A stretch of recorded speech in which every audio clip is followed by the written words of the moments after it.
DPRD Maluku menyetujui APBD 2019 dengan sejumlah catatan. Catatan penting fraksi DPRD Maluku warnai rapat paripurna penyampaian kata akhir fraksi-fraksi terhadap Ranperda tentang anggaran pendapatan dan belanja daerah Provinsi Maluku tahun anggaran 2019.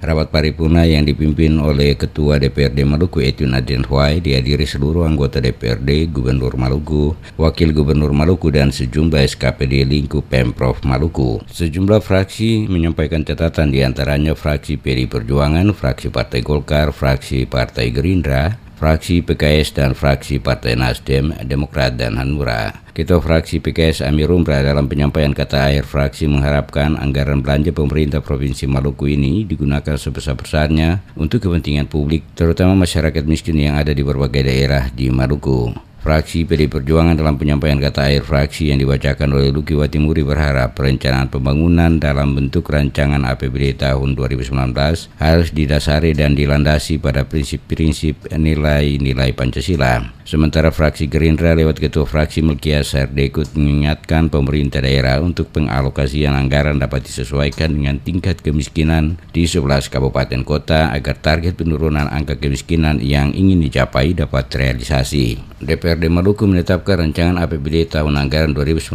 untuk ditetapkan sebagai peraturan daerah setelah mendapat persetujuan 8 fraksi di DPRD Maluku. Di penghujung rapat paripurna DPRD Maluku ini dilanjutkan dengan pembakaran lilin dan pemotongan kue untuk merayakan ulang tahun Gubernur Syed Assegaf ke-65 hari ini.